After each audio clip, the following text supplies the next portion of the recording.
Namaste devotees. This is a very rare day because today Purva Bhadra and Uttara Bhadra nakshatra have come together. God of both these nakshatras is Lord Nagadev. By listening to this powerful mantra today with devotion for 108 times each in the morning and evening, all wishes will be fulfilled. All types of Nagadoshas will be removed. Protection will be obtained. Success will be obtained and also sorrows will be destroyed. Before listening to the mantra, if you are new to the channel, subscribe the channel, press the nearby bell icon and select all option. Also comment as Om Shri Nagadevaya Namaha.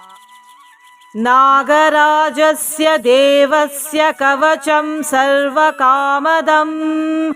देवतानागराजस्तु फणामणिविराजितः नागराजस्य देवस्य कवचं सर्वकामदम् देवतानागराजस्तु फणामणिविराजितः नागराजस्य देवस्य कवचं सर्वकामदम् देवतानागराजस्तु फणामणिविराजितः नागराजस्य देवस्य कवचं सर्वकामदम् देवतानागराजस्तु फणामणिविराजितः नागराजस्य देवस्य कवचं सर्वकामदम् देवतानागराजस्तु फणामणिविराजितः नागराजस्य देवस्य कवचं सर्वकामदम् देवतानागराजस्तु फणामणिविराजितः नागराजस्य देवस्य कवचं सर्वकामदम् देवतानागराजस्तु फणामणिविराजितः नागराजस्य देवस्य कवचं सर्वकामदम् देवतानागराजस्तु फणामणिविराजितः नागराजस्य देवस्य कवचं सर्वकामदम् देवतानागराजस्तु फणामणिविराजितः नागराजस्य देवस्य कवचं सर्वकामदम् देवतानागराजस्तु फणामणिविराजितः नागराजस्य देवस्य कवचं सर्वकामदम् देवतानागराजस्तु फणामणिविराजितः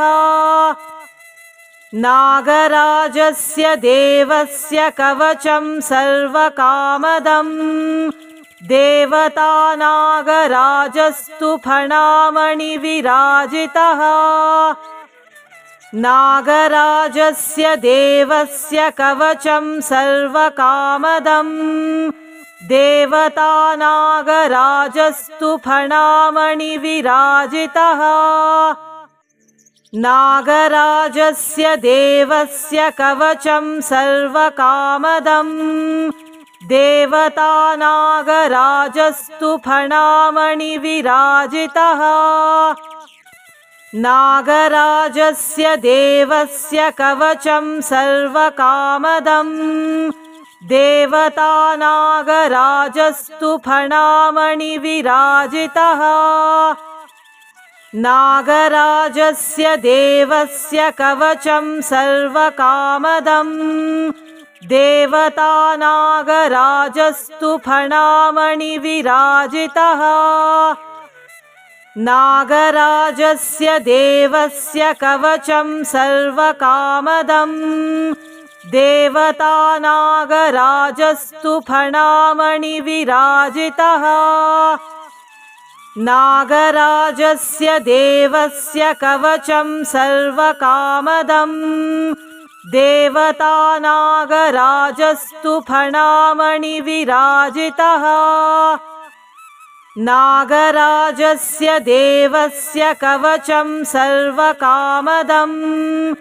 देवतानागराजस्तु फणामणिविराजितः नागराजस्य देवस्य कवचं सर्वकामदम् देवतानागराजस्तु फणामणिविराजितः नागराजस्य देवस्य कवचं सर्वकामदम् देवतानागराजस्तु फणामणिविराजितः नागराजस्य देवस्य कवचं सर्वकामदम् देवतानागराजस्तु फणामणिविराजितः नागराजस्य देवस्य कवचं सर्वकामदम् देवतानागराजस्तु फणामणिविराजितः नागराजस्य देवस्य कवचं सर्वकामदम् देवतानागराजस्तु फणामणिविराजितः नागराजस्य देवस्य कवचं सर्वकामदम् देवतानागराजस्तु फणामणिविराजितः नागराजस्य देवस्य कवचं सर्वकामदम् देवतानागराजस्तु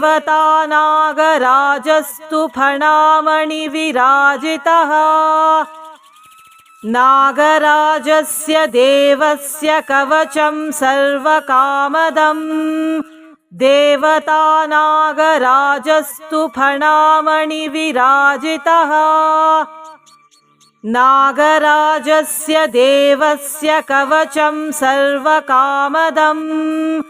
देवतानागराजस्तु फणामणिविराजितः नागराजस्य देवस्य कवचं सर्वकामदम् देवतानागराजस्तु फणामणिविराजितः नागराजस्य देवस्य कवचं सर्वकामदम् देवतानागराजस्तु फणामणिविराजितः नागराजस्य देवस्य कवचं सर्वकामदम् देवतानागराजस्तु फणामणिविराजितः नागराजस्य देवस्य कवचं सर्वकामदम् देवतानागराजस्तु फणामणिविराजितः नागराजस्य देवस्य कवचं सर्वकामदम् देवतानागराजस्तु फणामणिविराजितः नागराजस्य देवस्य कवचं सर्वकामदम् देवतानागराजस्तु फणामणिविराजितः नागराजस्य देवस्य कवचं सर्वकामदम् देवतानागराजस्तु फणामणिविराजितः नागराजस्य देवस्य कवचं सर्वकामदम् देवतानागराजस्तु फणामणिविराजितः नागराजस्य देवस्य कवचं सर्वकामदम् देवतानागराजस्तु फणामणिविराजितः नागराजस्य देवस्य कवचं सर्वकामदम् देवतानागराजस्तु फणामणिविराजितः नागराजस्य देवस्य कवचं सर्वकामदम् देवतानागराजस्तु फणामणिविराजितः नागराजस्य देवस्य कवचं सर्वकामदम् देवतानागराजस्तु फणामणिविराजितः नागराजस्य देवस्य कवचं सर्वकामदम् देवतानागराजस्तु फणामणिविराजितः नागराजस्य देवस्य कवचं सर्वकामदम् देवतानागराजस्तु फणामणिविराजितः नागराजस्य देवस्य कवचं सर्वकामदम् देवतानागराजस्तु फणामणिविराजितः नागराजस्य देवस्य कवचं सर्वकामदम् देवतानागराजस्तु फणामणिविराजितः नागराजस्य देवस्य कवचं सर्वकामदम् देवतानागराजस्तु फणामणिविराजितः नागराजस्य देवस्य कवचं सर्वकामदम् देवतानागराजस्तु फणामणिविराजितः नागराजस्य देवस्य कवचं सर्वकामदम् देवतानागराजस्तु फणामणिविराजितः नागराजस्य देवस्य कवचं सर्वकामदम् देवतानागराजस्तु फणामणिविराजितः नागराजस्य देवस्य कवचं सर्वकामदम् देवतानागराजस्तु फणामणिविराजितः नागराजस्य देवस्य कवचं सर्वकामदम् देवतानागराजस्तु फणामणिविराजितः नागराजस्य देवस्य कवचं सर्वकामदम् देवतानागराजस्तु फणामणिविराजितः नागराजस्य देवस्य कवचं सर्वकामदम् देवतानागराजस्तु फणामणिविराजितः नागराजस्य देवस्य कवचं सर्वकामदम् देवतानागराजस्तु फणामणिविराजितः नागराजस्य देवस्य कवचं सर्वकामदम् देवतानागराजस्तु फणामणिविराजितः नागराजस्य देवस्य कवचं सर्वकामदम् देवतानागराजस्तु फणामणिविराजितः नागराजस्य देवस्य कवचं सर्वकामदम् देवतानागराजस्तु फणामणिविराजितः नागराजस्य देवस्य कवचं सर्वकामदम् देवतानागराजस्तु फणामणिविराजितः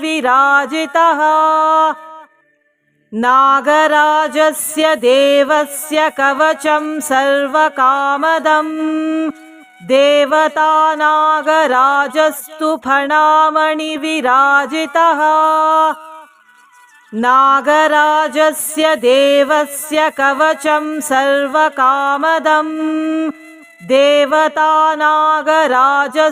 फणामणिविराजितः नागराजस्य देवस्य कवचं सर्वकामदम् देवतानागराजस्तु फणामणिविराजितः नागराजस्य देवस्य कवचं सर्वकामदम्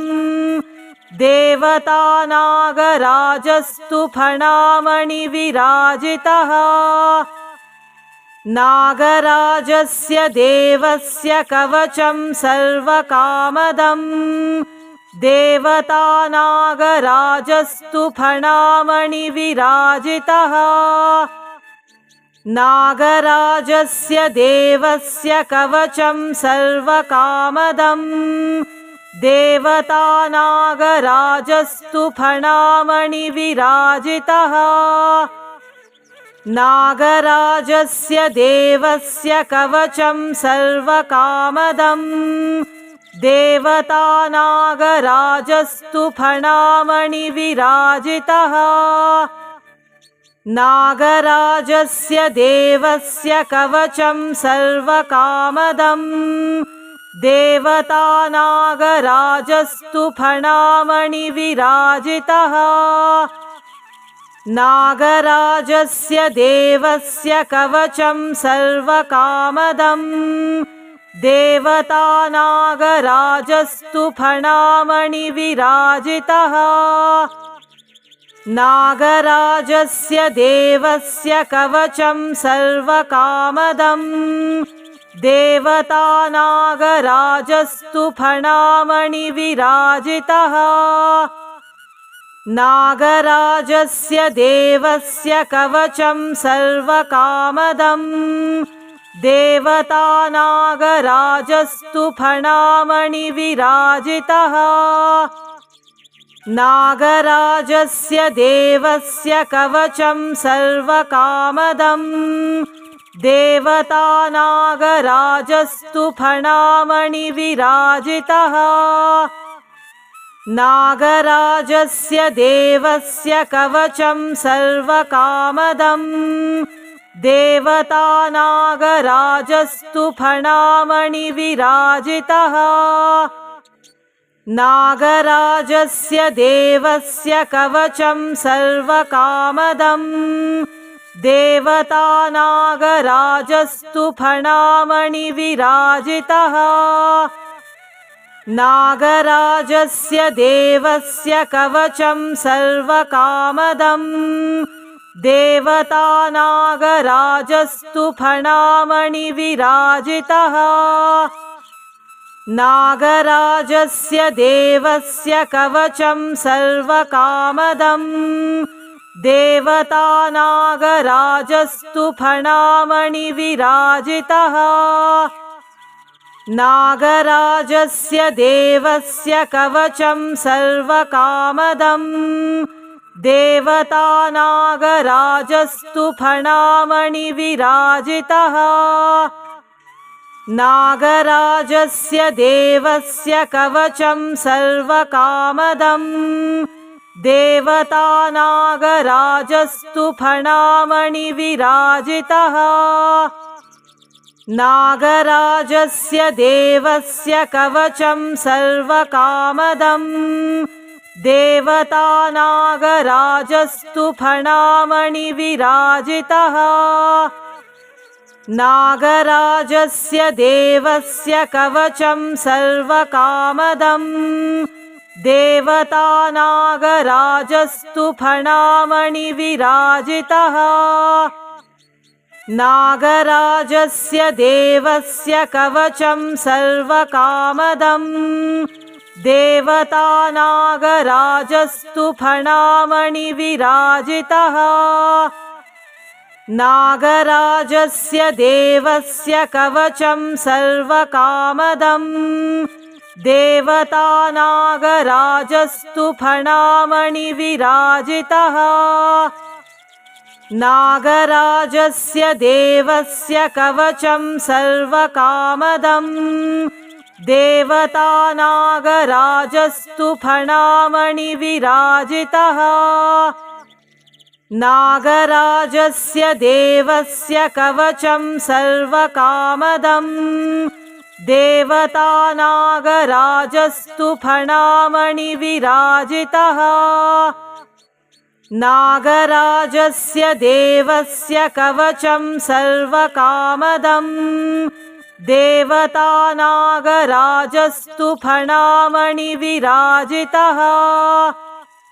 नागराजस्य देवस्य कवचं सर्वकामदम्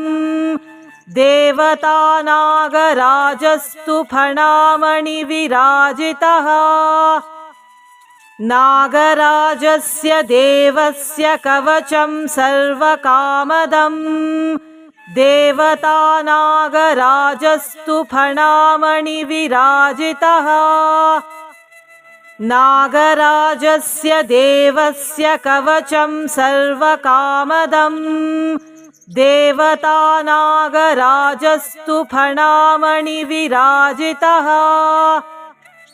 नागराजस्य देवस्य कवचं सर्वकामदम् देवतानागराजस्तु फणामणिविराजितः नागराजस्य देवस्य कवचं सर्वकामदम् देवतानागराजस्तु फणामणिविराजितः नागराजस्य देवस्य कवचं सर्वकामदम् देवतानागराजस्तु फणामणिविराजितः नागराजस्य देवस्य कवचं सर्वकामदम् देवतानागराजस्तु फणामणिविराजितः नागराजस्य देवस्य कवचं सर्वकामदम् देवतानागराजस्तु फणामणिविराजितः नागराजस्य देवस्य कवचं सर्वकामदम् देवतानागराजस्तु फणामणिविराजितः नागराजस्य देवस्य कवचं सर्वकामदम् देवतानागराजस्तु फणामणिविराजितः नागराजस्य देवस्य कवचं सर्वकामदम् देवतानागराजस्तु फणामणिविराजितः नागराजस्य देवस्य कवचं सर्वकामदम् देवतानागराजस्तु फणामणिविराजितः नागराजस्य देवस्य कवचं सर्वकामदम् देवतानागराजस्तु फणामणिविराजितः नागराजस्य देवस्य कवचं सर्वकामदम् देवतानागराजस्तु फणामणिविराजितः नागराजस्य देवस्य कवचं सर्वकामदम् देवतानागराजस्तु फणामणिविराजितः